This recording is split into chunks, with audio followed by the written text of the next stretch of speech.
Salut à tous, je voudrais essayer un nouveau format sur la chaîne. Ce sera un format un petit peu plus brut, parce qu'on a souvent des discussions intéressantes sur le SaaS avec mes potes et je me suis dit que ce serait intéressant d'en partager certaines avec vous.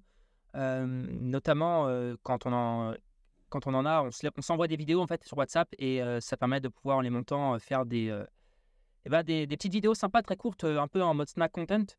On avait une discussion intéressante en fait avec Baptiste de Crisp, sur les nouveaux outils. Il parlait par exemple que maintenant ils utilisent Playwright, qui est un outil en fait pour faire des tests end-to-end sur son SaaS et qui permet notamment de faire des comparaisons visuelles en fait, dans des screenshots et voir un petit peu ce qui a été modifié par exemple, lors d'un commit.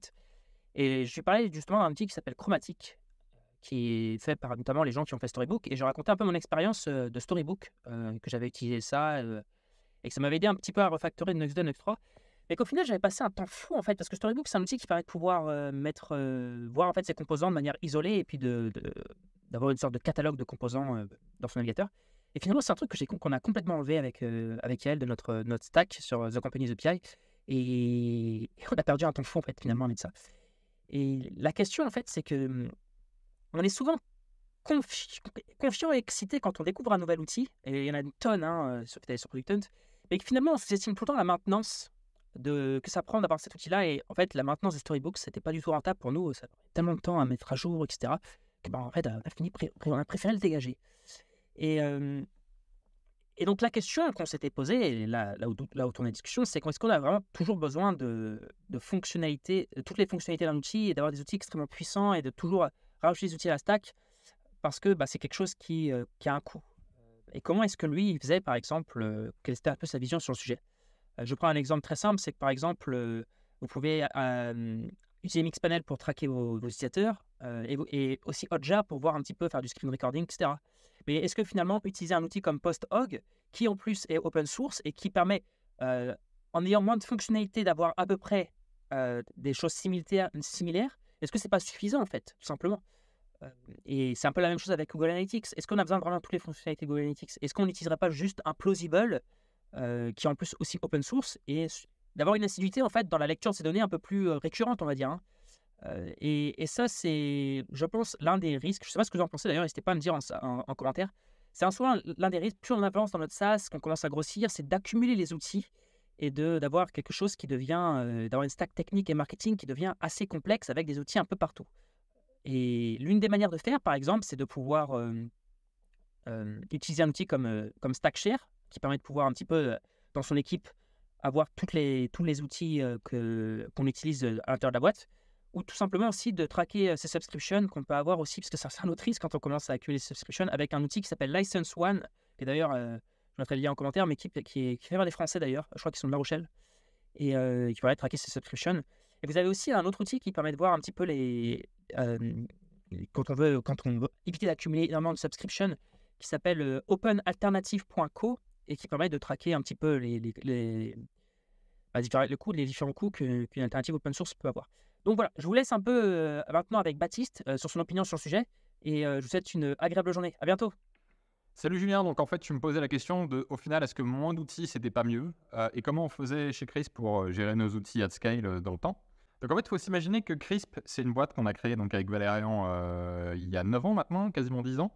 Et en fait on a fait, quand on a commencé Crisp, ce que tous les devs font quand ils commencent une boîte, c'est on utilise les outils shiny du moment et on essaie un peu de se faire plaisir.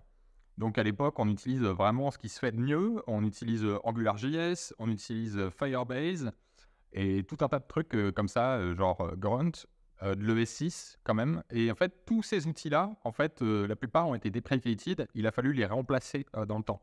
Donc par exemple, Angular, il a fallu le remplacer par Vue 2, qui lui-même a été deprecated, qu'il a fallu remplacer par Vue 3.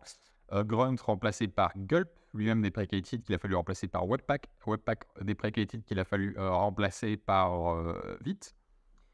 Et en fait, dans le cycle d'une boîte comme ça, tu traînes des outils qui sont à un moment deprecated, que la communauté n'utilise plus, c'est plus maintenu, et en fait, tu es obligé de move on et de passer à autre chose.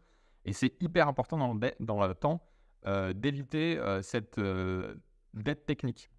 Et c'est pareil dans d'autres métiers, par exemple les designers, avant tout le monde utilisait Photoshop, Photoshop après plus personne n'utilise ça, les gens utilisent Sketch, et maintenant tout le monde passe sur Figma.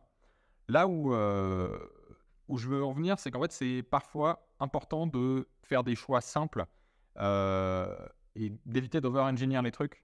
Parce qu'en fait, c'est des choix que tu vas traîner longtemps. Aujourd'hui, les trucs qui ont le moins changé chez nous, c'est des scripts bash, c'est notre infra en Node.js et des DB comme Redis, MongoDB et MySQL, des trucs qui étaient hyper standards.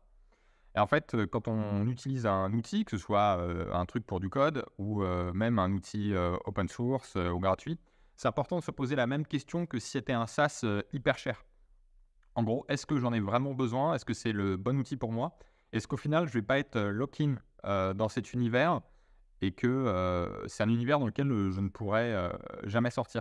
En fait, pour moi, tous les outils qu'on utilise, ça va être des trucs sans engagement et accepter qu'à un moment, il va falloir les remplacer par autre chose.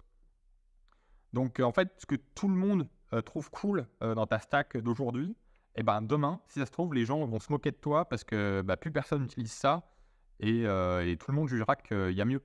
Et dans l'univers JavaScript, il y a plein d'exemples comme ça. Et c'est un truc que, par exemple, dans certains univers comme le Ruby ou le PHP, ça n'a pas changé des masses.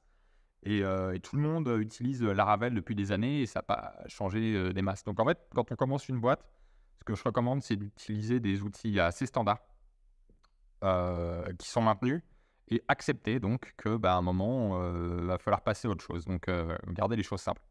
Voilà pour le conseil du jour.